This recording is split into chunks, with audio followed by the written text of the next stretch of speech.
नमस्कार दोस्तों, आप सभी का स्वागत है। आशा करते हैं कि आपकी पढ़ाई अच्छे से चल रही होगी और आप स्वस्थ भी होंगे।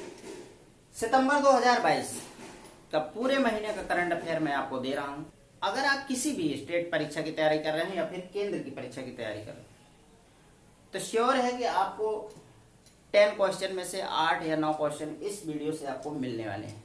इस वीडियो से मतलब इसकी पूरी सीरीज होगी मंथली की, करीब 5-6 वीडियो हो सकते हैं। उसका रीजन ये होता है कि मैं वीडियो तो आपको पूरा दे सकता हूँ एक ही महीने का और एक ही वीडियो में, लेकिन दिक्कत ये होती है कि आप लोग बोर हो जाते हैं।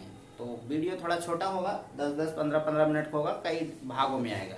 तो सबसे पहले नियुक्तियों के बारे में बात करेंगे, जो नियुक्तियां सितंबर में हुई हैं। तो आइए देखते हैं। तपन कुमार डेका जी, ये गुप्तचर विभाग के निदेशक बनाए गए हैं इंटेलिजेंस ब्यूरो के, ठीक है। Dinkar Gupta, national investigation agency, जिसे NIA भी कहते हैं, तो इसके महानिदेशक हैं ये।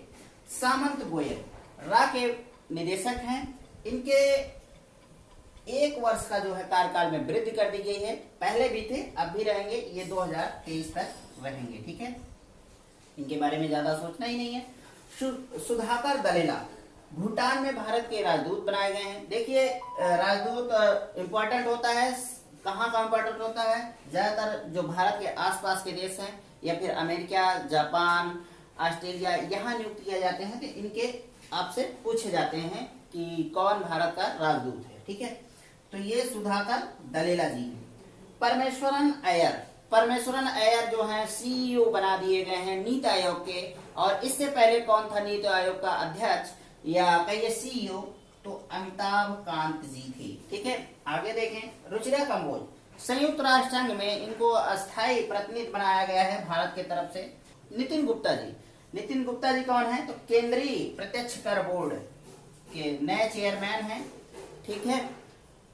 न्यायमूर्ति Ranjana Desai press council of India की चेयरपर्सन बनाई गई हैं, इंपॉर्टेंट है। ला गणेशन ये बंगाल और मणिपुर के जो है राज्यपाल बना दिए गए हैं। इनसे पहले कौन था? तो जगदीप धनखड़ थे। जैसा कि आप सभी जानते हैं कि अब ये उपराष्ट्रपति हो गए हैं। और कोई भी भारत में ऐसी सुविधा है कि कोई भी 2 पद पे एक साथ नहीं रह सकता है। तो जगदीप धनखड़ जी को अपना राज्यपाल का पद छोड़ना पड़ा उपराष्ट्रपति पद के लिए, ठीक है। द्रौपदी मुर्मू जी भारत की 15वीं राष्ट्रपति बनाई गई हैं क्या? नियुक्त हैं। इन्होंने चुनाव लड़ा बकायदे और ये जीती।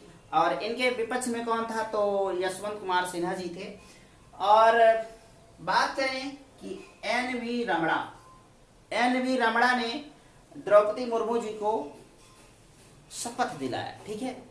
और ये क्वेश्चन यहां से बनता है आप लोगों के लिए और बराबर पेपर में आता भी है कि राष्ट्रपति को शपथ कौन दिलाता है? तो भारत का मुख्य न्यायाधीश दिलाता है, ठीक है। और एक क्वेश्चन बनता है कि भारत के मुख्य न्यायाधीश को शपथ कौन दिलाता है? तो राष्ट्रपति दिलाते हैं, ठीक है।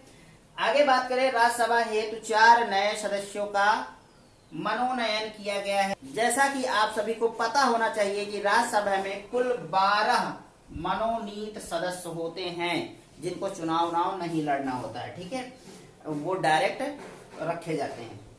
तो इसमें से चारों इंपॉर्टेंट हैं, इसलिए इनके नाम मैं आपको बता देता हूं। PT उषा जी हैं, धाविका रह चुकी हैं। इलैया राजा संगीतकार हैं। विजयेंद्र प्रसाद गारू जो हैं फिल्मकार और निर्देशक हैं। और वीरेंद्र हेगड़े जी जो हैं धर्मगुरु हैं, कर्नाटक के कन्नड़ क्षेत्र के, ठीक है।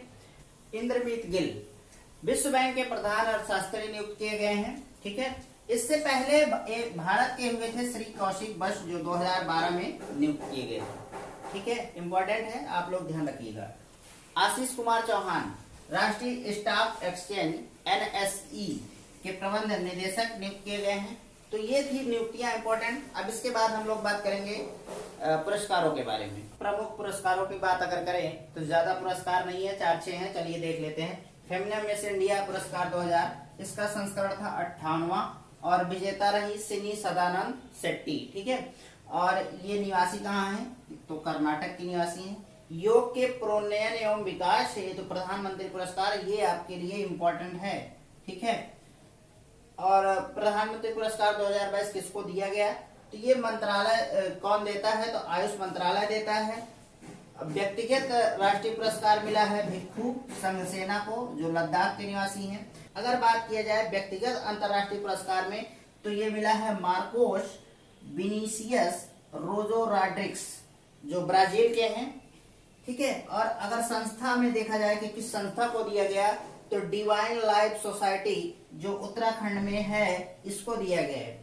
सरदार पटेल पुरस्कार 2021 राष्ट्रीय कृषि अनुसंधान प्रबंधन अकादमी को दिया गया है। इसके निदेशक हैं श्रीनिवास राव जी।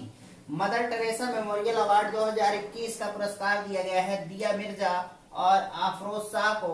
दिया मिर्जा भारतीय अभिनेत्री भी हैं और अफरोज शाह जो है सामाजिक कार्यकर्ता हैं। ठीक है। शिरोमणि पुरस्कार 2022 वेरी इंपॉर्टेंट मिशेल पूनावाला को दिया गया है कला के क्षेत्र में योगदान के लिए। और मिसेज डिवाइन ताज किसको दिया गया है? तो ये पल्लवी सिंह जी को दिया गया है, कानपुर की निवासी हैं। आयोजन इसका कहाँ हुआ था? तो दक्षिण कोरिया में हुआ था और 110 देशों ने इसमें भाग लिया था। तो ये था पुरस्कार और सम्मान के बारे में। प्रमुख दिवस की बात कर लें तो मरुस्थलीय एवं अनावृष्टि की रोकथाम हेतु विश्व दिवस जो है 17 जून को मनाया जाता है। गोवा क्रांति दिवस 18 जून को मनाया जाता है। फादर्स डे 19 जून को मनाया जाता है। विश्व शरणार्थी दिवस 20 जून को मनाया जाता है, ये इंपॉर्टेंट है। ठीक है। अंतरराष्ट्रीय योग दिवस 21 जून को मनाया जाता है, ये वेरी इंपॉर्टेंट है, आपके पेपर में बराबर बनता है। इस साल की थीम क्या है? 2022 की थीम क्या है? Yoga for humanity. इसको जरूर याद रखिए, ये आपसे पूछा जाएगा। ठीक है। संयुक्त राष्ट्र सूक्ष्म लघु एवं मध्यम उद्यम दिवस जो है 27 जून को मनाया जाता है। और राष्ट्रीय सांख्यिकी दिवस जो है 29 जून को मनाया जाता है। ये किसके जन्मदिन पर मनाया जाता है? तो पीसी महालनोबिस के जन्मदिन पर मनाया जाता है। विश्व जनसंख्या दिवस 11 जुलाई को मनाया जाता है और विश्व युवा कौशल दिवस जो है 15 जुलाई को मनाया जाता है। तो ये था इस प्रकार से दिवस। कुछ प्रमुख पुस्तकें हैं, उनके बारे में जानेंगे। State of the terror, Hillary Rodham Clinton और लुइस पेरी, ये इंपॉर्टेंट है आपकी। ठीक है। Connecting through culture S Jaishankar की है, ये तो इंपॉर्टेंट है ही। गांधी और चंपारण सत्याग्रह, सिलेक्ट रीडिंग दीनानाथ गोपाल तेंदुलकर जी की है। The McMahon line general J Singh ji की है। The girl in room 105 Chetan Bhagat की है ये पुस्तक। और the country called childhood Deepti Naval जी की है। ये कुछ प्रमुख पुस्तकें थी जो आपके पेपर में बन सकता है। तो चलिए, ठीक है।